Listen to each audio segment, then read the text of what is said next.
Diego, o que você faz da vida? Eu sou professor de computação na Unicamp.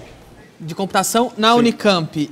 Você é especialista em quê? Em criptografia e segurança computacional. Eu sou o cara que projeta mecanismos para que o sistema seja mais resistente, aquela senha seja armazenada de maneira segura, ou quando o usuário utiliza aquela senha, não existe uma possibilidade dela vazar, por exemplo. Você é um especialista em segurança da informação. Sim. Pelo que eu entendi, você defende que a urna eletrônica é tão confiável quanto os políticos que se elegem com ela?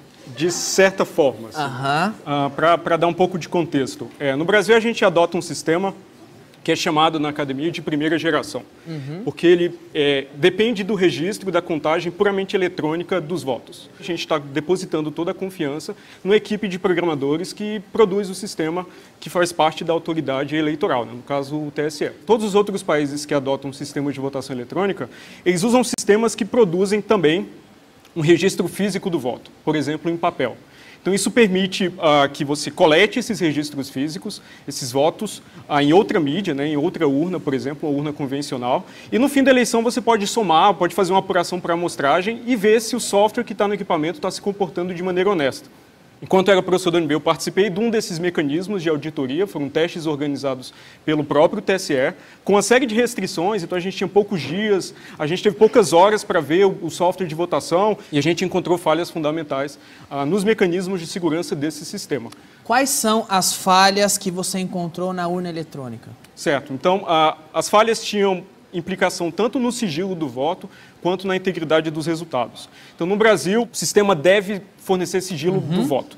E é uma responsabilidade da autoridade eleitoral organizar eleições de maneira que o voto seja secreto. E fica fácil saber quem votou em quem pela urna eletrônica? O que nós descobrimos foi o seguinte, executamos um experimento, né? Primeiro tivemos acesso ao código-fonte da urna, né? Que é o que os programadores escrevem, buscamos nesse código-fonte vulnerabilidades muito bem conhecidas já na área, então conhecidas na época há 17 anos, e encontramos uma vulnerabilidade fundamental no único mecanismo que protegia o sigilo do voto. Vou explicar. Quando a gente vota na urna eletrônica, os votos não são armazenados na ordem que eles foram depositados. Então, a urna eletrônica vai armazenando os votos de maneira embaralhada. Exatamente quando a gente vota em papel e as cédulas vão caindo fora de ordem. Para embaralhar e manter o sigilo, você não sabe que o número 1 votou em X, o número 2 votou em X. Exato. Embaralha. Durante os testes, nós descobrimos que reverter esse embaralhamento era muito fácil e dependia apenas de informação pública. Então, a gente conseguiu fazer isso durante os testes, mesmo com todas as restrições, para uma eleição simulada lá, com até 950 votos. Você está me dizendo que não é nada difícil quebrar o sigilo de quem votou em quem? No sistema que nós, na versão do sistema que nós analisamos em 2012, era trivial descobrir em quem o primeiro eleitor votou, o segundo eleitor votou e assim por diante. Sem, no entanto, descobrir quem era o primeiro, o segundo e o terceiro eleitores. Mas essa informação, por exemplo, pode ser obtida por um mesário malicioso que monitora essa informação. Além disso, o sistema de votação também armazena a hora que cada pessoa votou. Então, se você quer, por exemplo, descobrir o voto de uma pessoa importante... Você lê o livro? Você, não no livro, mas em arquivos públicos também, então arquivos eletrônicos. Então, você consegue, pela hora que a pessoa votou, descobrir a posição dela na fila e recuperar com certeza matemática aquele voto específico. Então, é um voto, às vezes, de uma celebridade, de uma pessoa ilustre. Então, daqui de onde eu estou de leigo, me parece que é porque querem deixar uma brecha, um motivo existe para isso. E não me parece que é um bom motivo. É muito difícil separar malícia de incompetência nesses casos, né? Então, nesse caso, o que eu posso concluir é que essa informação não há necessidade, eu não vejo necessidade de registrar essa informação. Bem, era uma característica do sistema que nós observamos. E aí, malícia e incompetência, falou em coisa pública no Brasil, anda junto. Pois é. Adulterar voto é fácil ou difícil na urna eletrônica? O teste com o sigilo do voto a gente pôde executar experimentalmente. Então, a gente simulou uma eleição, recuperou os votos em ordem e mostrou que era perfeitamente factível. Desculpa, só pontuando aqui, outro item. Sigilo, facílimo quebrar, segundo os testes. Sim, agora, demonstrado experimentalmente. Manipular o voto, alterar o resultado de uma eleição através da urna. Exato. Então, nós encontramos as condições que permitem um agente, tanto interno quanto externo, manipular o software que é executado nas urnas eletrônicas. Não necessariamente com uma intervenção manual em cada sistema, mas em alguns pontos, às vezes, que distribuem o software para várias urnas.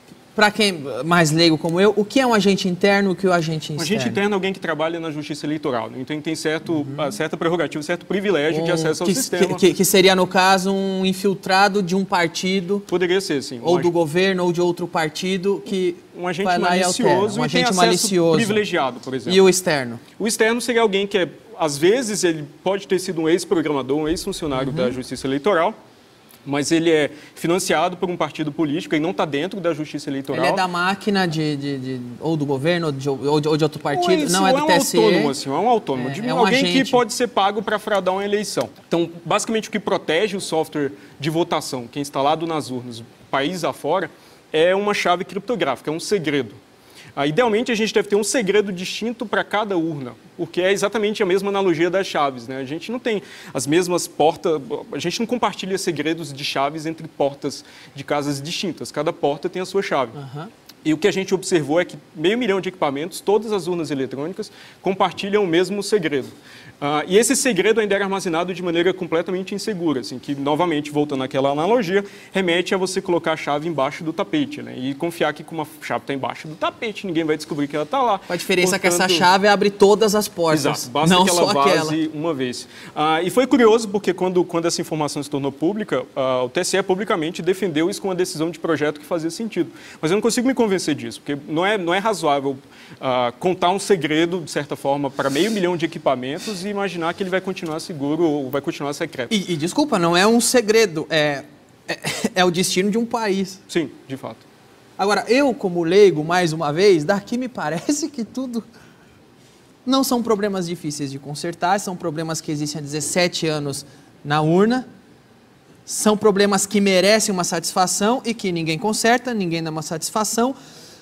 Daqui de onde eu estou de leigo, me parece que um motivo por trás tem. Você como especialista, o que te parece? O que eu observei, esses problemas, essas vulnerabilidades não são tecnologicamente avançadas, são coisas que eu ensino para os meus alunos de graduação a não cometer. Estudantes da informação conseguiriam resolver os problemas da urna eletrônica que há 17 anos o TSE não resolveu. Sim, talvez não da melhor forma, né? Mas melhor do que está hoje. As soluções estão nos livros-texto, não são soluções tecnologicamente sofisticadas. Assim. O TSE defende muito que a gente precisa no Brasil de um sistema sem nenhum tipo de registro físico do voto. Mas sistemas que não têm esse registro físico, eles também não permitem recontagem em caso de suspeita de fraude. Porque qualquer recontagem vai sempre contar os registros eletrônicos que já podem estar fraudados. Então você precisa de um registro físico conferido pelo eleitor para poder fazer uma recontagem e tentar descobrir se o software foi adulterado ou não, por exemplo. E o que impede de uma urna eletrônica gerar um registro físico ou então de votar da forma eletrônica e também na forma tradicional?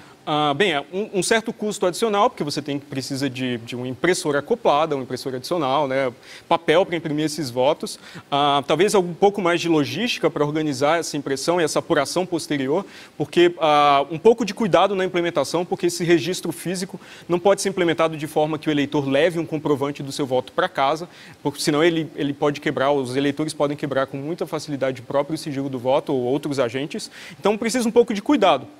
Mas é assim que funciona em todos os outros países. Então, eu não entendo por que o Brasil necessariamente tem que ter eleições menos transparentes. Esses são mecanismos de transparência eleitoral. Então, para citar um exemplo recente, quando máquinas de votar, também de primeira geração, né, com apenas registro eletrônico dos votos, na Índia, foram demonstradas vulneráveis, a Suprema Corte de lá determinou que, a partir das eleições desse ano, todos os equipamentos teriam que produzir registros físicos do voto. E no Brasil, o entendimento é o contrário, é que qualquer registro físico do voto ameaça, por algum motivo, quanto mais transparente ficar, pior é aqui. A característica mais importante de qualquer sistema de votação é transparência e as características, né, são transparência e confiabilidade, onde o segundo é um pouco o resultado do primeiro, né? Então transparência talvez seja a característica mais importante. Então essa agilidade nem entra. É desejável, mas não adianta nada você ter apuração ou totalização muito rápida quando você não consegue ter um nível de confiança razoável no que você está somando, né, nos votos que você está somando. Eu queria fazer um outro registro eletrônico seria igualmente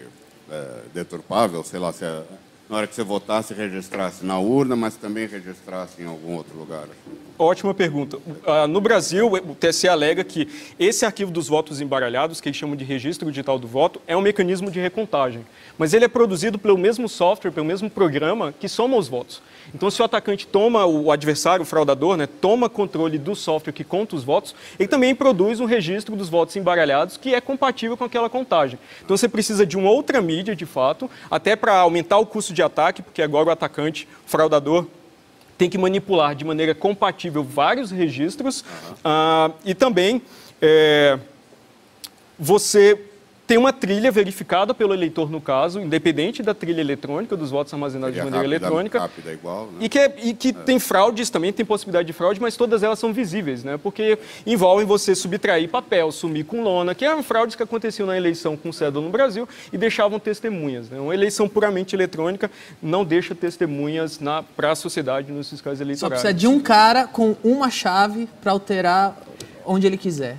Sem testemunhas, ele faz sozinho. Essa foi a condição que a gente encontrou. A gente não pôde testar isso durante os testes organizados pelo TSE, a possibilidade de adulterar o sistema com essa informação, com esse segredo compartilhado, porque não teve tempo, eram pouquíssimos dias, mas também não houve interesse posterior do TSE em tentar montar, simular esse ataque para ver quão eficaz ele seria na prática. E quando você chega no TSE e mostra toda essa falha e mostra como é fácil fraudar uma eleição com a urna deles, o que eles falam? Uma entrevista que eu dei para um portal de internet logo depois dos testes e descrevi de maneira técnica todos esses problemas, a resposta oficial do tribunal era basicamente dizer que a minha atitude era uma ameaça à democracia. Assim, que eu também isso é uma ameaça à democracia. Aparentemente, ou pelo menos no entendimento do tribunal. Questionar qualquer coisa ameaça a democracia. Tá Quando isso é radicalmente diferente da cultura que a gente tem na universidade e na academia, né? Que é tratar dos problemas, escrevê-los em detalhes, avaliar de maneira técnica quão seguro é ou não o sistema, propor soluções, implementar essas soluções e evoluir a segurança do sistema ao longo do tempo. O TSE acha que... Porque eu sou proibido de fazer piada com político em época de eleição. Não sei se você sabe. Não sabia. O TSE vem aqui na emissora, diz que é proibido fazer piadas com os políticos na época da eleição, com partidos, com políticos, com governo. Eu não posso tocar no assunto. Por quê? Porque para o TSE, se eu fizer uma piadinha com um candidato, eu posso estar alterando, eu posso estar influenciando o voto e alterando o resultado da eleição. Mas a urna não ser transparente não tem problema nenhum, eles deixam passar, fica tudo tranquilo. Eles não estão preocupados com a falta de transparência da urna, com a facilidade em fraudar a urna. O problema é fazer piadinhas com o político na época de eleição. Agora, o que acontece é que democracias muito mais antigas, maduras, mais desenvolvidas, não querem a urna eletrônica lá e o brasileiro se orgulha que tem isso aqui. Por quê? Para citar alguns exemplos, na Alemanha tem um entendimento muito diferente e interessante, que eles chegaram a utilizar sistemas com essas mesmas características, mas um entendimento da Suprema Corte de lá é que um sistema de votação utilizado pela sociedade para eleger seus líderes não pode exigir conhecimento de especialista para uma auditoria. Porque assim, se você não precisa de conhecimento especializado para fazer auditoria, toda pessoa de fato é um fiscal, é um auditor, né? Então lá, o entendimento da Constituição, da Suprema Corte de lá, é que um sistema desse simplesmente é inconstitucional, e não pode ser utilizado para eleições oficiais. Então, o que eu acho um entendimento muito interessante, porque eles tentam adotar algo que é diretamente observado ou auditado pela população. Então, aqui há sempre uma concentração desses poderes de auditoria. Então, atualmente, por exemplo, fiscais de partido político podem auditar o sistema de votação. Eles podem ir ao TSE e examinar o código-fonte, mas o TSE exige a assinatura de um termo de sigilo para isso. Então, eles podem ver o sistema, características técnicas do sistema, mas não podem falar para prestar contas para a sociedade do que é feito, da qualidade do sistema lá dentro. Então, há uma obsessão com o controle e a falta de transparência é endêmica em várias etapas do processo. Bom, tá bom. Muito obrigado por ter vindo. Vou te pedir que você não questione mais essas coisas, que questionar é uma ameaça à democracia. Tudo bem?